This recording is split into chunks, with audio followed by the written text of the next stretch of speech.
Here's the thing. If you feel the need to rev your engine to tell everyone how big your dick is while you're driving your car, I never want to see your fucking face in front of me ever again. Here's the thing. I will literally give you the nastiest look every time you do that.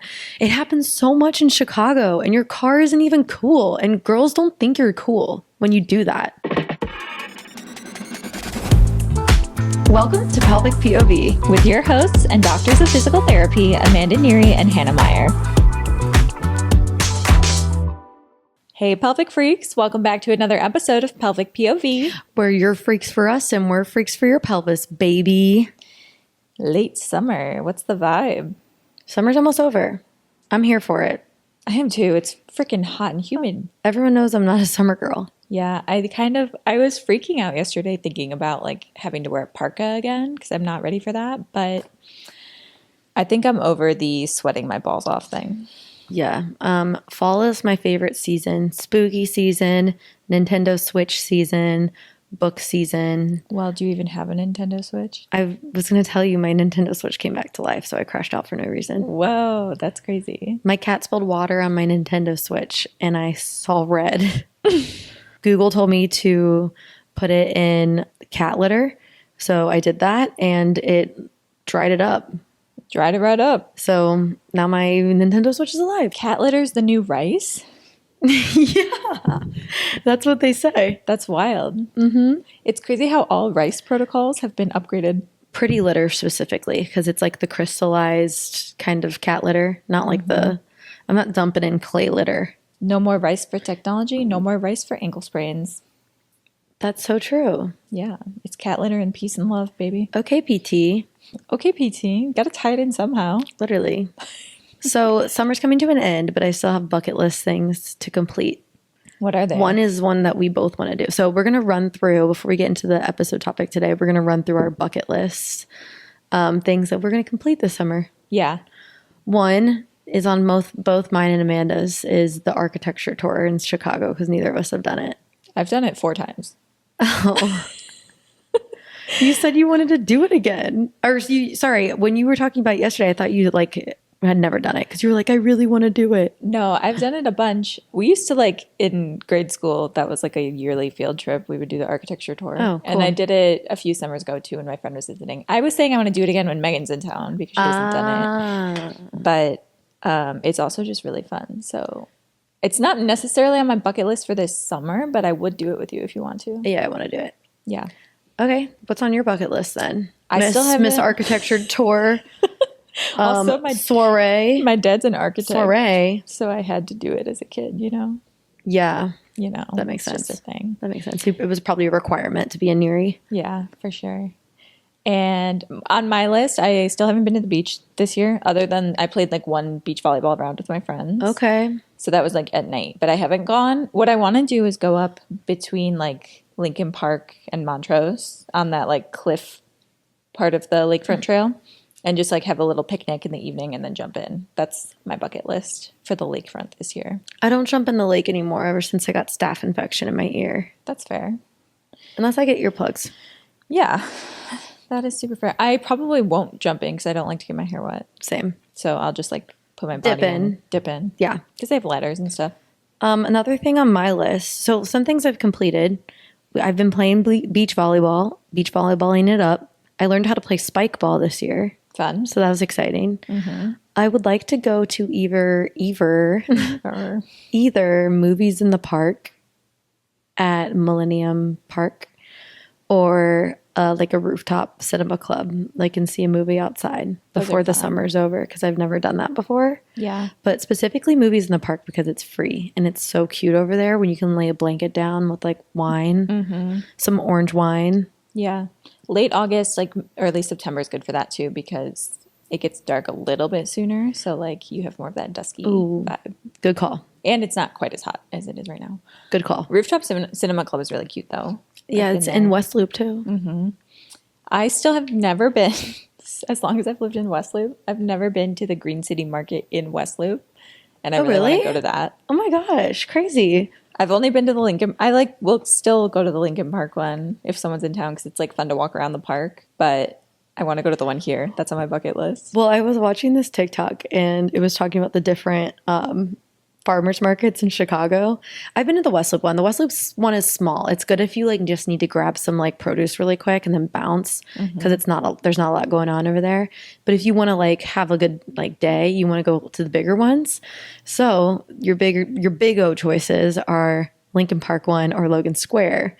And I saw this TikTok and it was like, if you want to fit in the Logan Square Farmers Market, you need to dress a little bit non-binary or you're going to stick out like a sore thumb. Totally. And I was like, that's so true. And then it was like, but if you want to fit in at the Lincoln Park Farmers Market, you got to wear a matching Pilates set with your tote bag and a slick back bun. That's so funny. And you have to be leaving a Pilates class. I mean, that's kind of true. It's accurate. It's accurate. So depending on your vibe. Yeah. So if you want to be like, have a cute like fit and then like go to Logan Square Farmers Market and like, walk around and be like cute daytime, or if you want to be like more clean girl. And it makes sense because like Lincoln Park is on the park and lakefront, so a lot of people are like running and doing fitness things right there, doing like Pilates in the park. I used to live across the street from that one, and like that was my biggest like clean girl era when I had like the slick back Pilates vibe all the time. The fun thing is that you can literally do both. Yeah, you can be cool and funky, and then you can be like, it depends on your vibe. Just go to the different farmers market, pick and choose. So yeah, I haven't been to either of the big ones yet this year. I've only been to the West Loop one. Yeah. So we should do that. We got to do that. What else? Do you want to hear more? Sure. I want to go to Pilsen Yards and explore Pilsen a little bit more. And yeah, it's like an outdoor, like they got like patio stuff going on over there. I played pickleball already this year. That was my other bucket list goal. Pickleball was one of mine, but our pickleball day got canceled. Because of rain. Yeah. Do you have any other bucket list things for the end of summer? Yeah, I would say go to New York, but we're going to do that. Yeah. That's going to be fun. I love a little New York trip. Well, should we jump into the topic today? Let's do it. So today we are going to dive into a new research study because Hannah and I got sent a social media post about this study, and it's about postpartum women and postpartum interventions for diastasis recti, which is the gapping in the abdominal wall that we have previously talked about in episodes. It's something that almost every pregnant woman or person develops. So it's very normal to have some degree of this gapping, but there's also different grades of severity in it. And it's something that we can help treat or progress like the tissue coming back together in PT. So we have some interventions that we'll generally use for like movement in postpartum people. And then if people have like a specific DR complaint, we'll like start to treat that as well. So this study is looking at those interventions. Cool. You want to do the hot takeaways? Let's talk about the clickbait that we received, because this is what we received initially. Was the link said dead bugs out, crunches in for diastasis ? Exclamation point. New systematic review looks at interventions for closing the gap. And I was like, what? Because dead bugs are something that we commonly do, or like a dead bug variation or progression to help with retraining your deep core muscles.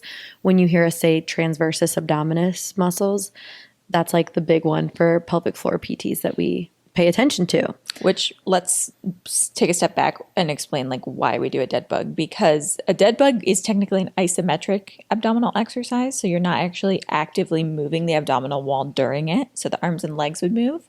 So it's considered isometric. So this article talks isometric versus isotonic for the most part. And the reason we start with isometric in postpartum people is because we're working on stabilization. And without that core stabilization, it's more difficult to train isotonic exercises. So if someone hasn't used their muscle for an extended period of time, possibly 9 months, we want to retrain it that way so that they're getting that feedback and then we progress it. So that is like why we'll use that exercise. And that's just a dead bug is an example of one. Yeah, we talked about that in our core stability. No, what was that episode called? Way back. It was like how to actually strengthen your core. Oh, you're absolutely toned one? Yeah. I named that episode. Absolutely toned. I tried to do clickbait titles sometimes. I mean, here's the thing. We got this article sent to us and I immediately was like, all right, I got to look at this study because that's so clickbaity. And it works fine. Like, people need to use clickbait on social media. I get that. And like, they might be trying to do something beneficial. They might be saying like, hey, women shouldn't be scared to move their bodies, which is awesome. We should be telling people that. Yeah. But we today are going to get a little bit deeper into what this study actually looked at, because there's always nuance with this stuff. And then in that core episode that we talked about in a long time ago, I think it was like last fall or something, we talked about how the function of the core is to stabilize, but also it can like flex and extend. So like sit-ups and crunches are like flexion, which is like activating rectus abdominis. But for more stability, we'll do like dead bug variations, or honestly, any other movement, Pallof press, like to activate the transversus abdominis, which is like stabilizing the spine, preventing it from flex and extend. Okay. So both are core exercises, and all in all, both need to be focused on when retraining the core, quote unquote, or strengthening the core or rehabbing the core. Okay. So the article. You want to give them the name too? Yeah. You guys want to know the name? You want to know the freaking name of the freaking article? Or what? It's called Effects of Conservative Approaches for Treating Diastasis Recti Abdominis in Postpartum Women. This study came out, is it June 6, 2025 that it came out? Yep. Oh, slay. We're recent. Step one, get a recent research article. It's important to note this is a systematic review and meta-analysis. So that is the highest level of research that can be done on a topic. So that is why this was a significant thing for people to start posting about. Yup. So what did they do? They reviewed 34 randomized control trials, and they reviewed like treatments for diastasis, which is like isometric abdominal exercises, isotonic abdominal exercises, which is like actually moving the core, like sit-ups and crunches, versus like dead bug is isometric, where you're not moving the core. Yeah, isotonic is through range movement. So if you think about bicep stuff too, like a bicep curl is an isotonic exercise. Lit. So they looked at abdominal exercises. They looked at E-stim plus abdominal exercises, so usually using electrical stimulation of the muscles. And then they looked at binding or taping of the abdominal wall in combination with exercises. So they looked at these interventions for treating diastasis recti in postpartum people. And the treatment timeframes, they said only 5 of the included studies were within the immediate postpartum period, which they defined as like 0 to 1 week, which is a pretty normal time frame to like not really be doing any movement. Like we usually recommend our patients kind of rest during that first week postpartum, and just do some like breathing and whatnot. And then beyond that, the interventions extended up to 3 years postpartum. So not all of these participants from these studies were within that like 12-week postpartum window that we will typically treat patients. So that's something to note.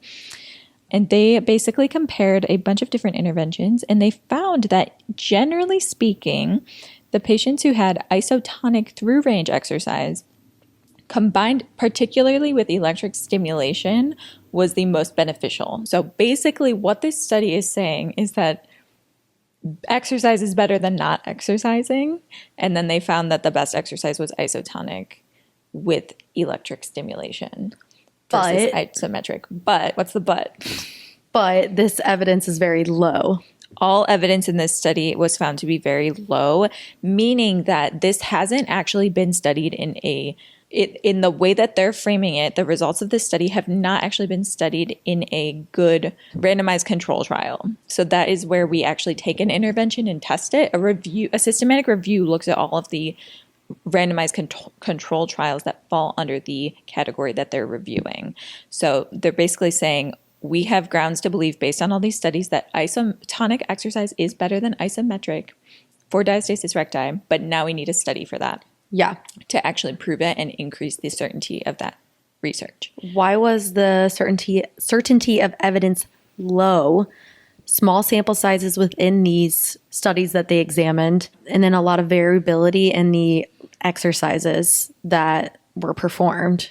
I mean, think about how many different types of exercises we do in like a treatment for someone that has diastasis. Tons. Yeah. Tons. There's so much you can do. Yeah. And a lot of what these findings are saying, which the reason we wanted to review this is because we saw a clickbaity post about it, right?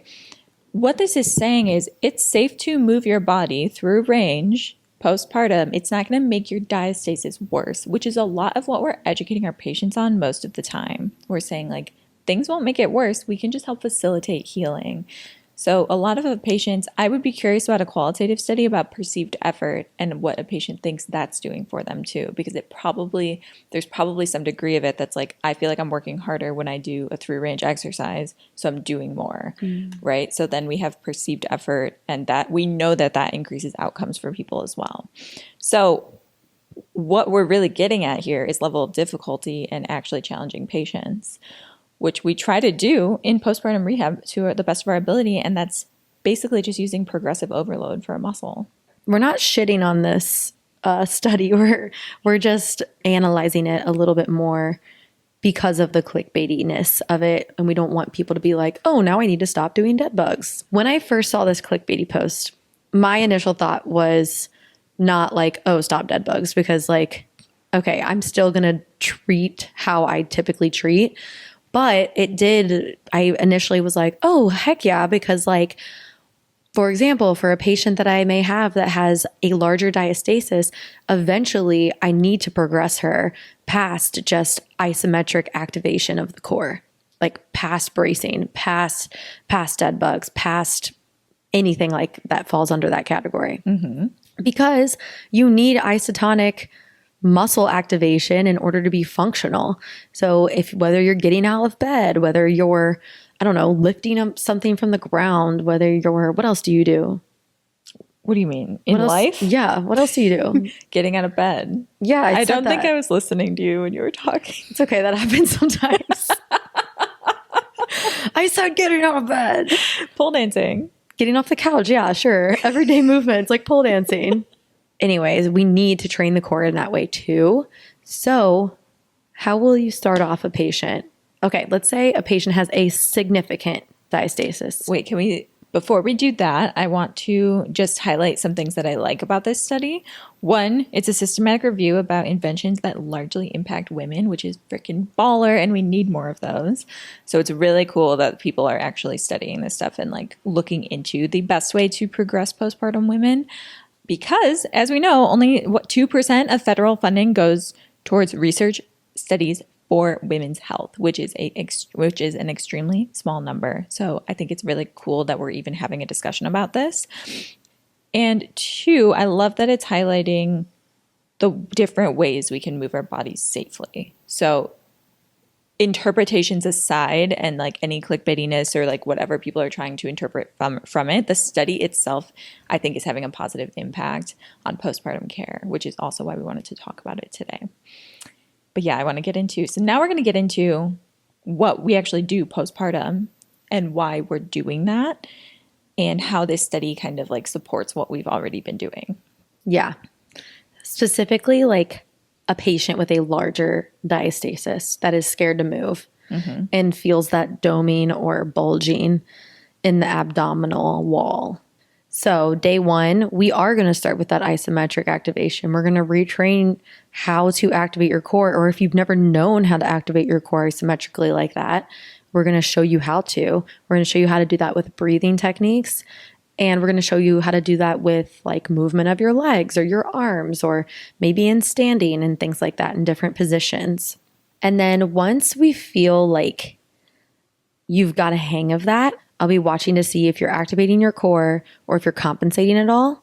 Once you've got the hang of it, we're going to start progressing a little bit more, adding in more resistance, just like any other form of PT would. And then maybe like farther down the line, we'll start to incorporate more of these isotonic movements. So maybe you're not able to do a sit-up yet. Maybe we'll do an assisted sit-up, but cueing to activate and brace that core and doing it slow and controlled. So sometimes I'll use like a balance bar and have the patient hold on to it while I hold the bar, and we'll use momentum and like an exhale to sit up and then will slowly like eccentrically control and like come down, but they're not doing it on their own. Like I'm helping them lower down by holding onto the bar. So it's modified and you're cueing yourself to engage your core. Yeah. Sometimes I'll do crunches with like the Pilates ring, like cued like abdominal brace and then pushing up into the Pilates ring for some resistance. That's another thing that I'll do for like an isotonic movement. So I mean, honestly, when I did start doing sit-ups with my postpartum patients, I felt like I was in an enemy territory because people are like, no sit-ups postpartum. But I'm like, well, ideally, you need to know how to do a sit-up eventually, even if your diastasis isn't fully, quote unquote, closed or healed yet, because you need to be functional in everyday life. So I don't want people to be scared and having to modify for, I mean, over the next year. It can take so long for that diastasis to really like fully feel healed and functional. And sometimes they don't even completely close all the way. Yeah. Also, like we even talked about this in our abdominal training episode. The reason we start with stabilization and do a lot of coordination techniques is because most people don't do sit-ups correctly. And most people without a diastasis aren't doing sit-ups correctly where they're actually bracing out or pushing out. So the beginning stages of postpartum recovery where we're teaching a lot of that coordination, that stabilization, that's to progress you to do sit-ups correctly. So it's more like it's like easing into any movement you haven't done in a while. Like, do I want to start you with an exercise you're not going to feel confident in? It's not going to feel good. You're scared to do. You've expressed to me that you're scared to do. Or am I going to teach you a way to then make that an easier movement for you? So it's more about that. Like I'd honestly never really felt like I was in enemy territory. I wasn't going to do them like 2 weeks postpartum as someone's first thing, you know? Yeah. I felt like I was in enemy territory for sure. Cause I think there's a lot of people out there that are like avoid this at all costs, but it's never like a black and white. It's always gray area. I would say that like any movement that someone tells me to like avoid full stop, I will always question. Yeah. Like I'm not really like I was a patient with SI joint pain and I had a clinician tell me like, oh, you should just never do lunges again. And I was like, that seems wrong. It's probably not the right way to do that. And like with my PT brain too, I'm thinking like, okay, how often do I have to do lunges every day? Like if I'm like kneeling down to the ground to like tie my shoe, or if I'm like bending down into like my freezer or something or whatever. Like those are not like a consistent 3 sets of 10 lunges, but it's a lunge in a way. Yeah. So you want to do lunges. Yeah, it's a functional movement pattern. Or it's going to freaking hurt your freaking SI joint, frick. Yeah, it's so true. But yeah, there are definitely ways that we like train these movement patterns, even if it's not like a sit up. Also, I am curious, a personal curiosity for me, which I'd have to look into every one of the randomized control trials that they looked at, but what their isometric exercises were, because the post said dead bugs, but we don't know if it actually was dead bugs. Yeah. And I'm like, I'm curious how many of these were using like planks or exercises that have a really high rate of perceived effort. And that's also a way we progress abdominal training, because you're not going to look at someone doing a plank in a gym and be like, they're not working hard enough. Like that's a known difficult exercise and it's an isometric movement. So there are ways to train both movement patterns that progress them as well. Those are also great ways to heal diastasis. Plank progressions with shoulder taps, taking a foot away, taking a hand away, side planks, bear planks. Yeah. You like that. I love bear holds. That's my favorite. That's when you're on all four, like hands and knees, and you hover your knees off the ground if you don't know what a bear hold is. But I love them. You feel your deep core kick in right away. My big thing with like studies like this, which are progressing the way we treat, which are good, is that like, you know how studies came out saying like, you don't need to stretch to gain flexibility, and that every PT on earth was anti-stretching for like the next 2 years. And they were like, you only should strength train. You should never stretch. Stretch if it feels good. Stretch if it makes sense for your patient. Like every patient is a different case. Every patient needs a different thing. Like stretching exists for a reason. Isometric exercise exists for a reason. You're still going to use it, but like we have evidence on how to progress that. Yeah. You know, every movement has its place. That's my takeaway. I like that. But I like that we have more studies like this. And I want to see the randomized control trial with these specific interventions being looked at. I think that'd be awesome. This is our first time analyzing a study live. Yeah. Yeah, And we didn't actually prep this. No, we didn't prep this. We're just analyzing, we looked at the study like right before we filmed, and then we were like, let's talk about this with the freaks and see what they think. So these are kind of our opinions, our professional opinions on this study, and our takeaways. Yeah. Maybe our hot takeaways. Yeah, because we're hot. Because we're hot. And we're speaking hot fire. Speaking hot fire. Ew. I didn't like that. I didn't like it either. It's okay. Sorry. You can't win them all. Let's be done with that. And it's been a loud, annoying day today. Yeah. Should we do here's the thing? Yeah, let's do it. Here's the thing. Here's the thing. If you feel the need to rev your engine to tell everyone how big your dick is while you're driving your car, I never want to see your fucking face in front of me ever again. Here's the thing. I will literally give you the nastiest look every time you do that. It happens so much in Chicago, and your car isn't even cool, and girls don't think you're cool when you do that. Here's the thing. We're all overwhelmed by city noises. We don't need more city noises. It doesn't sound cool. I don't care if you're having fun. I'm over it. Here's the thing. Women don't care about cars, honestly. Literally. Unless it's like a clean Kia. Here's the thing. Brand new Kia. My car. Yeah. I like Amanda's car. It's a cute car. She gets the job done. Yeah. Here's the thing. She gets the job done. I don't care about cars, but I want to be an F1 girl because they're so hot. For sure. Let's just do that in Monaco one time. Okay, totally. I don't know what an F1 is. I'm not in the car world. It's Formula 1 racing. Cool. Yeah, it's a sport. You'd like it. Oh, love it. All right. Anyways, here's the thing. Dead bugs, not completely out. Do them. It's still going to help train your core. It's still core strengthening. Great stabilization exercise. Great for coordination. Oh, here was my other thing. Getting off of the here's the thing bit back into core training. How often are you actually treating diastasis recti in a postpartum patient? Because is that really what your plan of care is about? No, it's rare. Sometimes I do occasionally have someone that just has a very severe diastasis, no other things going on, and that is our function, or that is exactly what we're doing every session. But most of all, it's like a subset. Yeah. And like sometimes diastasis just heals on its own, baby. That's what I was going to say. I would say 90% of postpartum patients that I've seen are coming in for pelvic floor dysfunction, sexual dysfunction, things where we need to work a lot on breath and coordination. And then their diastasis recti just gets better over time with functional exercise anyway. So it's not really something I'm targeting a plan of care around.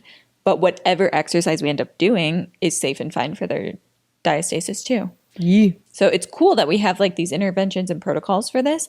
But if you're someone that's postpartum and you're like, oh, I had a little bit of gapping and I didn't go to PT for that and I feel fine, you probably are fine. This is something that can just recover on its own and usually does. Yeah. With my diastasis too, I'll get people to do heavy lifting eventually and things like that because you need to learn how to activate your core with those movements too. Totally. And it won't make it worse. Here's the thing. Don't be afraid to move. Postpartum, go see a T and they'll teach you how to move appropriately so that you don't have to be scared to function day to day with a diastasis. Can we handle having this lamp this close to us? Or I don't are we just know. going to touch it? Are we just going to keep doing this all day? We played around with the positioning of our lamp today. So here's the thing. Cute. All right, guys. We hope you found something useful.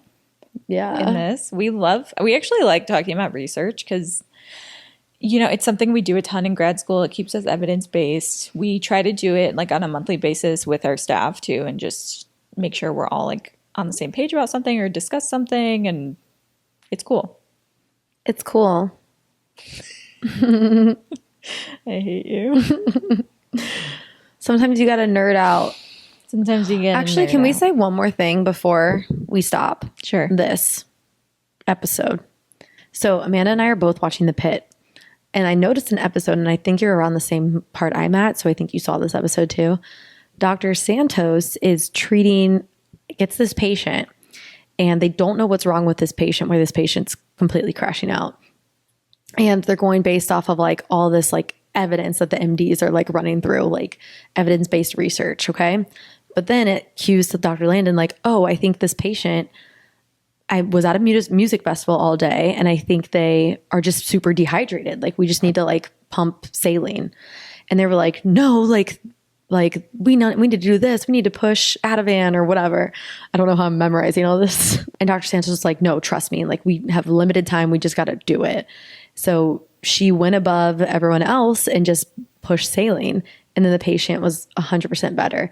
And then Dr. Santos said something at the end of the episode and was like, listen, evidence-based research is great. And I know you're all about evidence-based research, but sometimes treating by experience is also helpful. So treating as you learn. So things that you learn with patients may be applicable to treat other patients as well. Also, good time to point out, evidence-based research does not just mean research. Evidence-based research is a 3-part way of treating patients. One of it is keeping up with the latest research. The second part is the needs of the patient. And the third is clinical expertise. So like, no matter how much evidence is out there, you need to take into account those other 2 parts or you are not an evidence-based clinician. Yeah. If I have treated 5,000 patients with diastasis recti and something has worked 80% of the time, that's enough clinical expertise to like form an opinion about that. Yeah. Because think about someone that's like, okay, I'm just an evidence-based, like I'm only treat based off of research studies. Okay, well, this research study has low evidence. But okay, now you're just going to treat with like isotonic movement and that's it. You're going to skip all the other stuff. You're not using any of your clinical expertise that you've gained treating any other patients that you've had over like the X amount of years that you've been practicing. Mm-hmm. So I really liked that little comment from the pit where she was like, because she's been to music festivals before and she knows that people are super dehydrated versus like the doctor that's never been to a music festival and she knew how to act on that. So I thought that was cool. Yeah. And we talk all the time about how like, as long as you're sure about who you are, don't care about what other people think, right? There's a component of that that applies to being a good clinician as well. You should absolutely take new research into account, new opinions into account, learn, be a sponge, absorb all the information. But at some point you do have to like trust your expertise and your instinct on things that you know have worked for your patients too. And the needs of your patient are going to change every single time. So it's always case by case, regardless of what the research is. Regardless, yes. Mm-hmm. And that's what makes you a good clinician, pelvic freaks. That's what, yeah. I liked that. All right, freaks. I think we can wrap this one up now. But also, you should go watch The Pit. It's really good. It's good. But if you're really sensitive to TV shows like me, you're going to need breaks. Yeah. And there's Rage Bait episode, and you're going to know which one we're talking about when you watch it. For sure. And we'll happily discuss it with you. Yeah. All right. Make sure you're following us on social media at Pelvic POV. And check out pelvicpov.co. Buy a pelvic freak tank. We're going to have a photo shoot coming out with our pelvic freak tanks. That's going to make you want to really freaking buy them. Yeah, they're pretty good. Cool. All right. Bye, pelvic freaks. Bye, pelvic freaks.